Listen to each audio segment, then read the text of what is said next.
Nós já tivemos a proclamação do final do capítulo 4 do Evangelho segundo João e também do capítulo 5, de 1 a 16. Agora, então, a Vera Gorenstein vai fazer uma apresentação desse trecho do Evangelho para nós.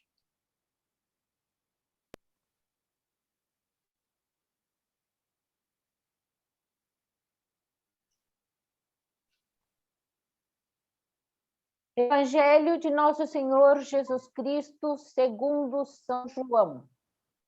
Em nome do Pai, do Filho e do Espírito Santo. Amém. No Evangelho de João 4, de 43 a 54, vemos Cristo curar o filho do doente de um dos oficiais da corte de Herodes Antipas. Este belo episódio, semelhante ao do servo do centurião, conforme Mateus 8 e Lucas 7, nos mostra com riqueza de detalhes como se dá o nosso progresso na fé. Jesus, conforme nos narra o Evangelho, sai da sua terra e vai para a Galileia. Como era de se esperar, depois de tantos milagres e prodígios que fizera em Jerusalém, quando pela celebração da Páscoa é bem recebido. E por encontrar receptibilidade, continua fazendo milagres. É de salientar que, apesar de que a Galileia seja uma região predominantemente gentílica, com presença de descendentes de colonos judeus, fora em Caná de Galileia, que tinha transformado a água em vinho, e também a Samaria. Embora sabido que nenhum profeta é bem recebido na sua pátria, ele fez milagres portentosos, e vamos ver 2 deles. Jesus e o centurião. Este é o segundo sinal milagroso que Jesus fez. E tem muita semelhança com a cura da qual se fala em Lucas 7.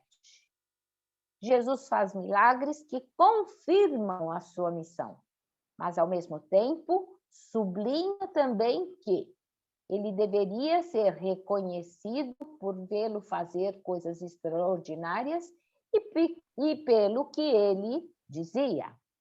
Desta forma, vai se ampliando não só em número, mas samaritanos, galileus e pagãos, representados aqui por este menino, filho de um rei pagão.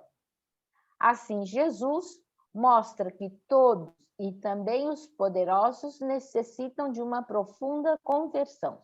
Não basta ter poder e posição no mundo.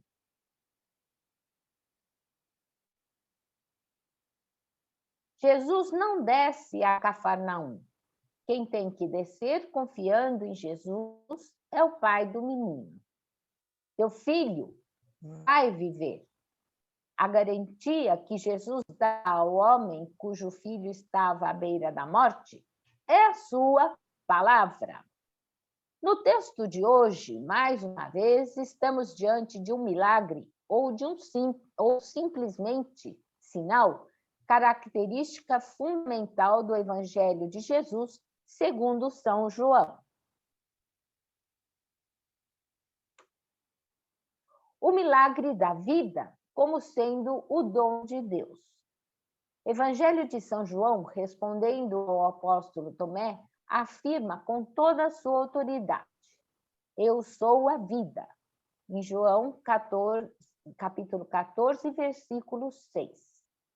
Em outro tópico, ele parece completar o que ali está dito. Eu vim para que todos tenham vida e vida em plenitude. Outra afirmação categórica de Jesus é a que dá para Maria, irmã de Lázaro, que é esta: eu sou a ressurreição e a vida. Isto vale dizer, sou o princípio, o autor também da nova vida após a morte. Quem nele procura a vida, sempre a encontra. Notemos a certeza com que Jesus pronuncia as palavras ao funcionário do rei. Podes ir, que teu filho está vivo.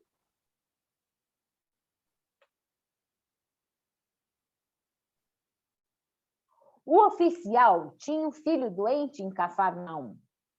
A dor de um filho é maior que qualquer dor que se possa ter. Quando isso acontece conosco, somos capazes de qualquer coisa para buscar a cura.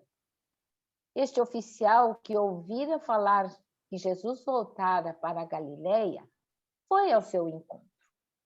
Sobre a atitude do oficial, pode-se dizer que ele superara qualquer comentário pela sua posição. Com humildade foi ao encontro de Jesus e lhe suplicou a cura do seu filho.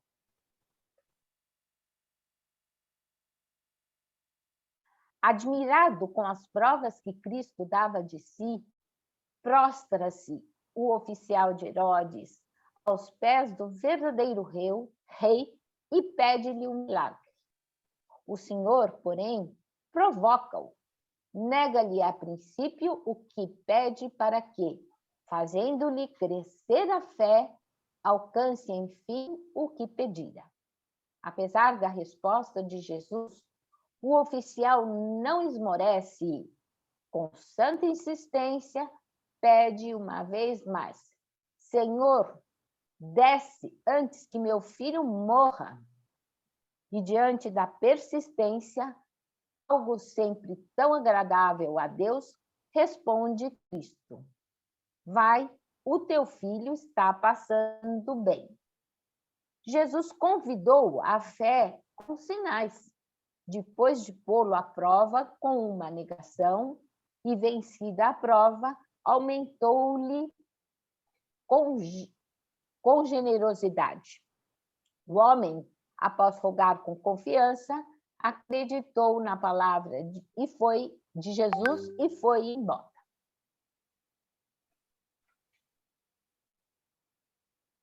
Fé grande e confiança imensa. Com confiança, confidem, com fé no poder de Jesus. A fé deve ser a primeira atitude da oração, um exemplo e lembrança para nós. Para os homens com grande fé, como o alto funcionário do rei, novos céus e nova terra existirão, porque, na verdade, reconhecem o Evangelho como palavra de salvação eterna. Outra condição para que uma petição seja atendida é a humildade. Com base nestas virtudes e tendo uma profunda vida de oração, lembremos-nos do que o Senhor nos diz. Tudo o que pedirdes em meu nome, o Pai vos dará. Buscai e achareis. Batei e vos será aberto.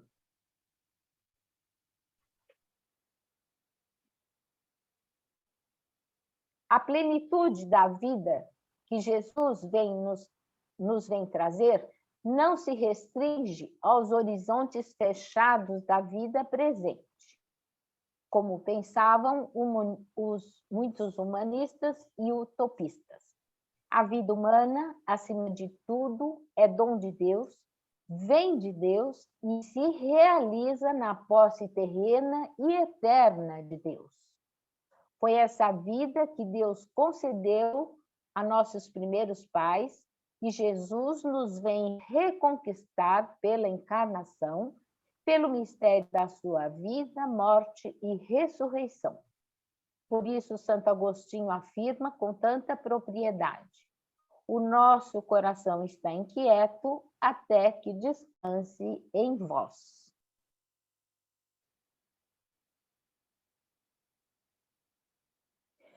De regresso à casa, o centurião perguntou a que horas o menino se curara e reconheceu que foi a mesma hora que Jesus lhe dissera que o filho vivia. Então ele acreditou e também todos os da sua casa. Gente que não viu nem ouviu, Jesus acreditou nele. Que ensinamento se pode retirar daqui? É preciso acreditar nele sem exigir milagres. Não é preciso exigir a Deus provas do seu poder. Basta acreditar nas suas palavras, tal como o centurião. O teu filho vai viver. Os teus serão libertos da situação em que se encontram. Acredite, é Jesus quem está falando. Ele quer curar todas as nossas feridas e enfermidades. Ele quer libertar dos nossos pecados também. Ele quer ressuscitar os membros do nosso corpo e dar-lhes nova vida. Nos nossos dias, quantas pessoas mostram o maior amor a Deus depois de seus filhos ou sua mulher terem recebido o alívio na doença? Entretanto, salientemos que os grandes milagres que Jesus faz nos seus anos de vida pública é a conversão de pecadores. Assim sendo, no nosso caminho de apóstolos atuais, procuremos levar a muitos até a verdadeira cura interior, especialmente pela recepção do sacramento da penitência. Ontem como hoje, Jesus continua fazendo milagres e prodígios. Mesmo que os nossos pedidos não sejam atendidos, é preciso perseverar nas ações de graça e de louvor. Permanecer unido a Deus, mesmo na adversidade, no abandono, na dor, na tristeza, ainda que a morte venha bater a sua porta. Não percamos a esperança. Confiar e esperar com fé firme em Deus é optar pela vida. Por isso, escolha, pois, a vida. E descansemos nos braços e no colo de Jesus para que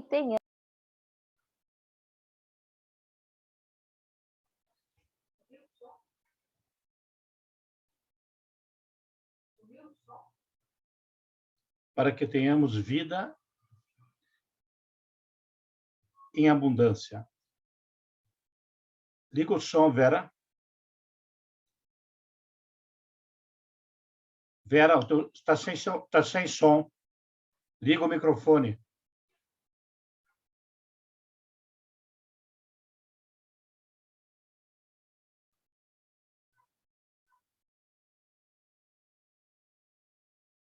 Liga o microfone.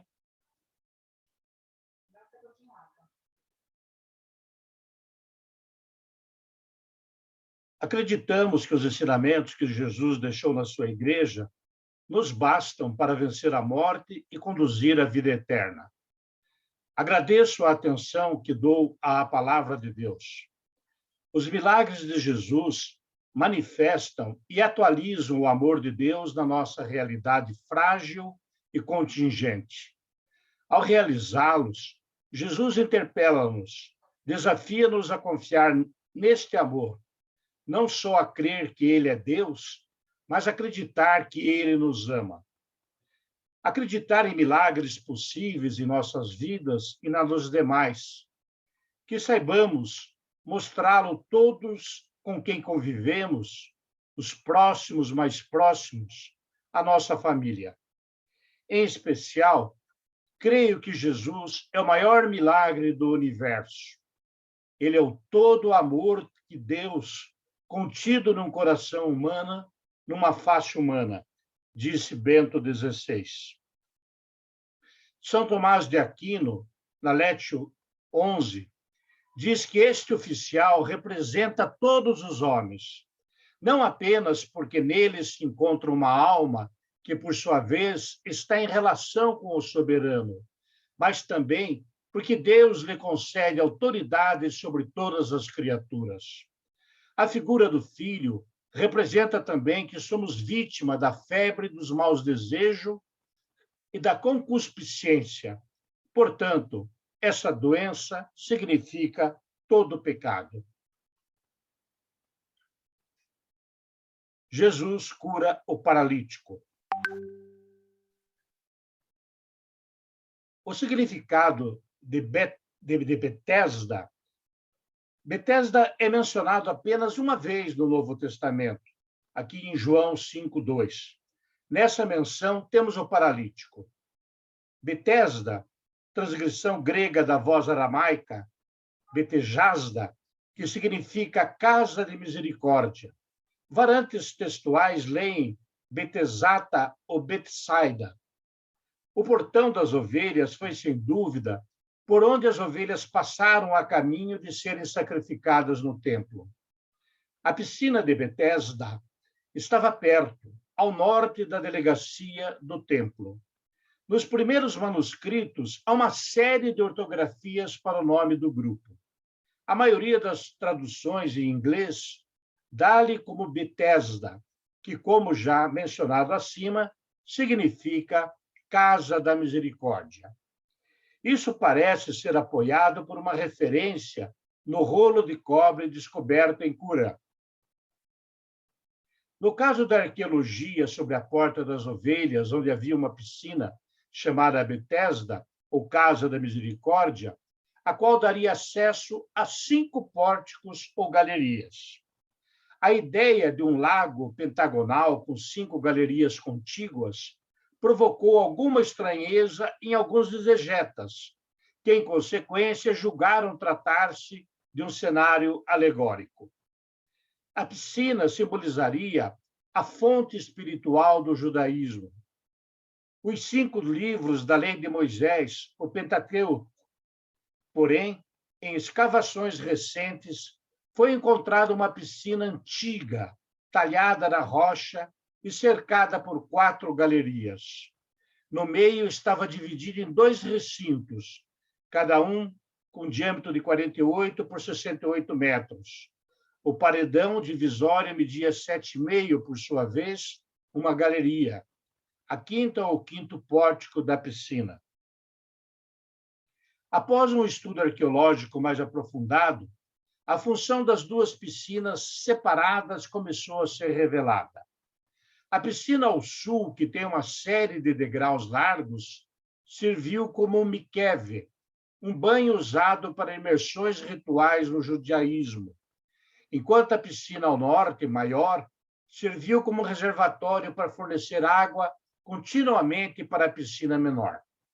Isso confirma a existência de lugares em que as pessoas se sentariam para esperar, bem como uma história de cura precisa que precedeu a visita de Jesus.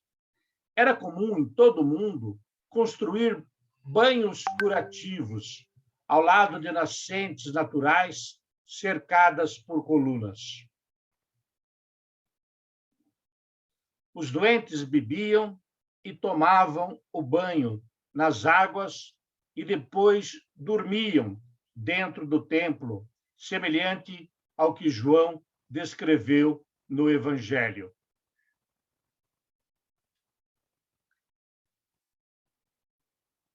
Uma inscrição em hebraico indica que a construção das lagoas precedeu o período Adriano, já que Adriano expulsou os judeus de Jerusalém após 135 a.C. O estilo de arquitetura indica que as lagoas foram construídas durante o período de Herodes o Grande, ou pelo menos remodeladas. Vejam aí a piscina de Betesda, aí com fotos recentes do local.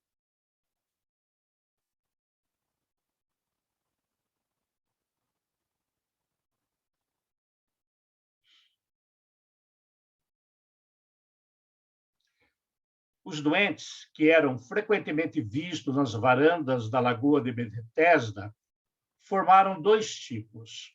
Aqueles que deveriam tentar a sorte lá, como parte de sua busca em sua jornada de cura, em direção a outra solução, como prometido, cura, e aqueles que já haviam perdido toda a esperança em qualquer outro meio de cura. Em resposta à pergunta de Jesus sobre se ele queria ou não ficar bem, lemos uma resposta encorajadora. Eu não tenho ninguém para entrar na lagoa quando a água é agitada, e enquanto eu vou, outro desce diante de mim. Jesus cura o paralítico.